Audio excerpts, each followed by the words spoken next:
Olá pessoal, tudo bem? Meu nome é Thiago Prux, eu sou um dos sócios aqui da Capitalizo, que é uma empresa de análise e recomendações de investimentos, e hoje vamos fazer mais um Capitalizo Responde, né? Na verdade, vamos falar um pouco sobre dólar, sobre petróleo, sobre juros e inflação. Já deixo o convite claro para quem não é inscrito se inscrever no canal, para quem gostar do vídeo, dá um like e compartilhar.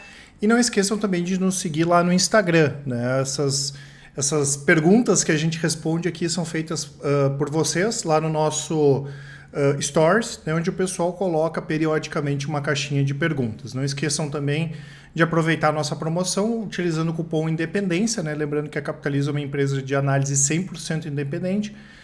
Vocês podem comprar os nossos produtos com 20% de desconto, pagando até 12 vezes no cartão ou 30% no boleto, à vista, né? E vou deixar para vocês também o nosso canal do Telegram.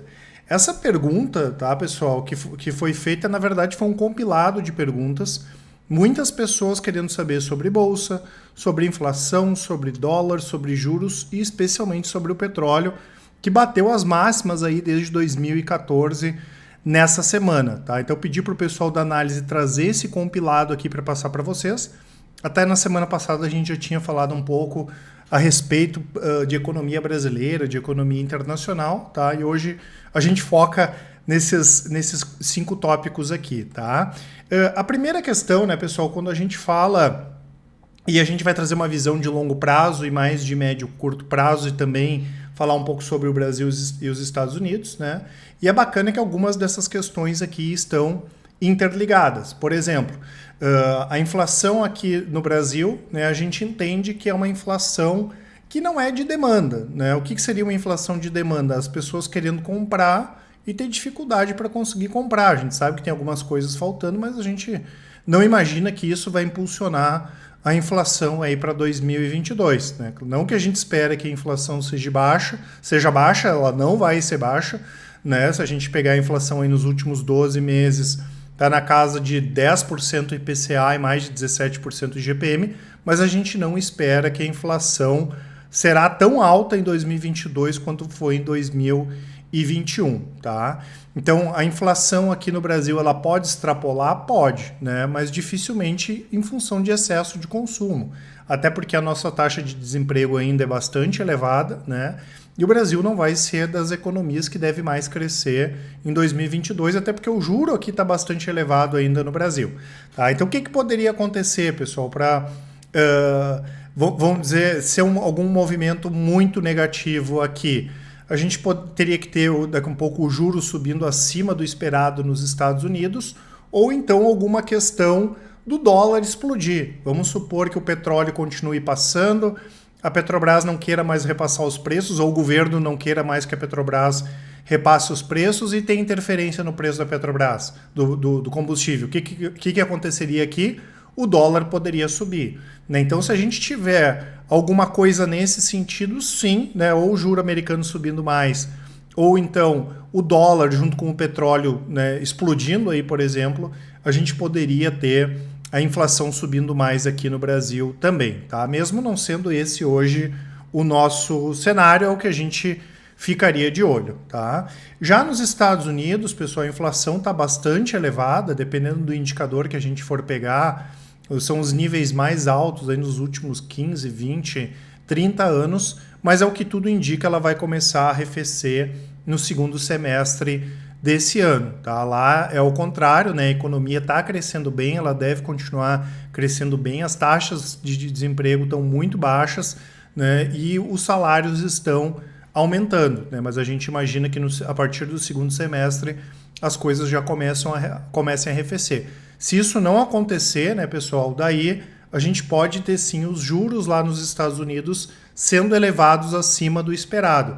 Se isso acontecer, é possível até que aqui no Brasil ocorra mais aumento de juros, né? Então esse seria, como eu falei aí, o cenário negativo, tá? E quanto ao petróleo, depois a gente vai dar uma olhadinha no gráfico, né? A gente tem uma expectativa boa em relação aos preços do petróleo.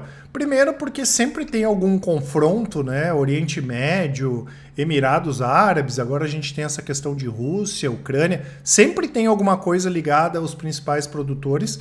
Isso faz, né, com que a tensão aumente, faça com que aumente os preços aí no curto prazo, E além disso, como a gente já comentou algumas vezes, né, existe hoje sim um problema global aí da demanda por petróleo crescendo e a oferta mais restrita, quando a gente olha para o longo prazo, né? Principalmente as petroleiras ocidentais não devem fazer muitos investimentos, né? Elas vão focar em pagamento de dividendos, até porque a gente tem toda essa questão aí ESG, né? Então hoje é quase que um pecado aí para as petroleiras ocidentais, principalmente, investir para aumentar a produção em função aí dessas questões ESG, só que o petróleo não tem um substituto de curto prazo, né? Tanto que a gente já comentou várias vezes, a gente está posicionado em algumas empresas, em algumas operações aí focadas em petroleiras e a nossa estimativa continua positiva nesse sentido. Já a Bolsa de Valores, né, pessoal, a gente vai dar uma olhadinha nos gráficos, vocês vão ver que hoje a Bolsa Americana está em tendência de baixa no curto prazo e a Bolsa Brasileira confirmando aí a tendência de alta no curto prazo, né? Claro que se a bolsa lá fora despencar, dificilmente a gente pode ter um movimento da bolsa aqui brasileira subindo sozinho. Mas enfim, é o que tá acontecendo agora, né? Para o longo prazo, a gente continua com uma estimativa bastante positiva com as empresas americanas, até porque mesmo que a gente venha ter uma baixa das ações americanas, e hoje basicamente o S&P são empresas de tecnologia, essas empresas, em termos de resultado, elas não estão sofrendo, né? Se a gente pegar a Apple, Amazon, Google, Meta, né, que é o antigo Facebook, se a gente for olhar em termos de resultado, a expectativa até dessas companhias é melhorar em termos de resultados. Esse ano vai ser um ano bom para essas empresas e o ano que vem possivelmente também, né? Então, apesar da tendência de baixa agora, né, consolidada nos Estados Unidos, né, para o longo prazo, continua com uma série de boas oportunidades. E aqui no Brasil a mesma coisa, né? Mesmo quando estava em tendência de baixa, né, e mesmo com esse cenário de inflação mais alto, de juros mais altos, a gente tem boas oportunidades também, né? O que a gente pede cuidado sempre são com essas empresas que não têm histórico, principalmente essas empresas aí de IPO, que carinhosamente a gente chamou aqui de fake techs, que são empresas que não geram caixa, que não têm perspectiva de lucro e não têm histórico de ter passado por períodos de inflação mais alto e por períodos de crescimento mais baixo. Ter um cuidado também aí com construtoras, a gente tem visto as prévias operacionais, a maioria delas não foram muito boas, talvez a MRV foi um pouco melhor, a EZTEC foi um pouco melhor também, e cuidar com o varejo, né? O varejo também tende a sofrer, né, em termos de margem, principalmente em épocas de inflação e juros mais elevados, até porque tem empresas que não conseguem repassar preço e a inflação é terrível, né? Ela corrói o poder de compra aí da população. Porém, sempre tem empresas boas aqui para a gente olhar, né? A gente tem comentado aí principalmente das empresas de fora, né? Ou que trabalham com exportação, até porque a expectativa do dólar continua forte, dólar forte para a gente desde 2017 é dólar a 4,30, 4,40, 4,50, isso deve continuar. E tem empresas aqui no Brasil mesmo que trabalham só no mercado interno que estão muito baratas. A gente inclusive já destacou quantas vezes aqui, por exemplo, o setor de shopping centers, tanto para fundos imobiliários quanto para ações, o setor de seguros também. Tem setores muito baratos aqui no Brasil, né? Então a oportunidade é o que não falta, tá? Aqui nós temos o gráfico, né, pessoal, do Ibovespa. Aqui a gente já percebe claramente o Ibovespa mais uma vez aqui rompendo esse canal de baixa para o médio prazo, tanto que quem nos acompanha aí já viu falando várias vezes que a gente está bem comprado pensando aí no médio prazo, né? Claro que pode ser mais uma vez aqui um rompimento falso, e aí se o Ibovespa perdeu os 100 mil, pode ir para os 93. Por outro lado, né, tem tudo aí, caso volte a subir para alcançar novamente lá os 130 mil pontos. Aqui nós temos o IVVB, que a gente já vinha comentando também, né, que a gente tinha, pensando no médio prazo, já encerrado todas as posições no exterior. Isso é para médio prazo, tá, pessoal? A gente não está falando de longo prazo, justamente porque a gente entende que aqui no Brasil os ativos estão muito baratos, né? Tem se mostrado cada dia mais acertada essa nossa tomada aí de decisão, lembrando que o IVVB é o SP em reais, né? Então a influência do dólar cair também ajuda aqui na queda do IVVB, né? Tava lá quase R$300, hoje fechou a 269,80. Então a expectativa ou a tendência de curto prazo hoje é baixa, tá? Claramente aqui rompeu o canal de alta que durou aqui de junho do ano passado até o início agora no mês de janeiro. Em relação ao dólar, a mesma coisa, né? A gente mantém a expectativa de longo prazo com dólar forte, dólar acima de 4,40, 4,50, como eu comentei, mas no curto prazo aqui o dólar está em tendência de baixa, né? Ele está lateral, vamos dizer assim, de 2020, quando a gente olha para o médio prazo até agora, mas no curto prazo ele também fez esse movimento de rompimento do canal de alta, como foi o caso ali do IVVB. Então, bem parecidos os gráficos, né? E pode ser 5 dólar, hoje fechou a 5,45, volte lá para casa dos 5,20, né? Isso, claro, acaba dando uma folga em relação a essa questão aí da inflação que a gente comentou, até porque seria um cenário terrível agora o petróleo continuar subindo e os juros e o dólar continuar subindo. Eu falo terrível, né, pessoal, porque a gente sabe que sempre tem essa questão aí do aumento de preços, né, e principalmente em função da Petrobras, que foi o que eu comentei, né, se a gente tiver qualquer tipo de interferência, o que não ocorreu até agora, seria terrível aí para a Bolsa, tá? Isso aí acaba compensando, principalmente aí pelo tamanho da Petrobras, a gente poderia ver sim aqui o dólar subindo, né? Então isso acaba dando uma folga aí no curto prazo também. A gente não pode esquecer que tem uma série de produtos que são importados, né? E isso acaba ajudando, tá? Aqui nós temos o preço do petróleo, né? O petróleo, lembrando que o petróleo na crise em 2020 chegou a ficar no mercado futuro negativo.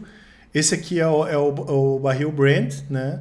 Chegou a bater aqui quase 20 dólares, ficou abaixo dos 20 dólares, na verdade, aqui no ápice da crise, e de lá para cá vem recuperando. Longe ainda, né, dos 100 dólares, muita gente já comentando em 100 dólares, e a expectativa, inclusive, do pessoal da análise era o dólar aí, o dólar não, desculpa, o petróleo, nessa casa aqui de 90, né, que é onde as empresas aqui, as petroleiras, ganham bastante dinheiro, né? Até porque a petroleira hoje não tem dificuldade para vender, o que eles produzem eles conseguem vender, tá? Então, né, já tem muita gente aí falando de 100 dólares o preço aqui do barril do petróleo, que não é impossível de acontecer, né? Então, médio e curto prazo aí, tendência de alta do petróleo, ainda longe, né, dos 150 a 160, que chegou a bater lá em abril de 2008. E aqui a gente percebe como é cíclico, né, pessoal, olhando o gráfico, os preços do petróleo, tá certo?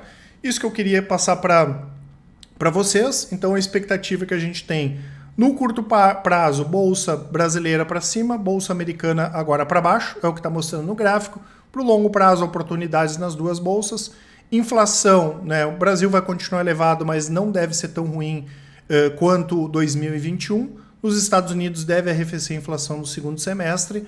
Né? Caso isso não aconteça, pode ter esse cenário sim, dos juros subindo mais forte lá fora, aí a gente pode ter alta de juros aqui, pode ter alta de dólar, e tem essa questão do petróleo também, né? A gente tem que ficar atento aí como a Petrobras vai agir nesse sentido, né? Porque se o preço do petróleo continuar subindo e o preço do dólar também, ou o petróleo subir mais do que o dólar, né, invariavelmente a Petrobras vai ter que repassar os preços aí, porque senão a gente pode ter os problemas comentados principalmente com o dólar, tá certo? Lembrando, né, pessoal, que nós temos uma série aí de estratégias de recomendações, desde carteiras de ações de longo prazo, dividendos, micro e small caps, carteiras crescimento, tem as carteiras Thiago Prux aqui, que são carteiras mais globais, né, essas carteiras aqui todas de longo prazo, e temos as estratégias de médio e curto prazos, como o swing trade, o rastreador, né, que é um dos destaques, aí é o nosso carro-chefe de médio prazo,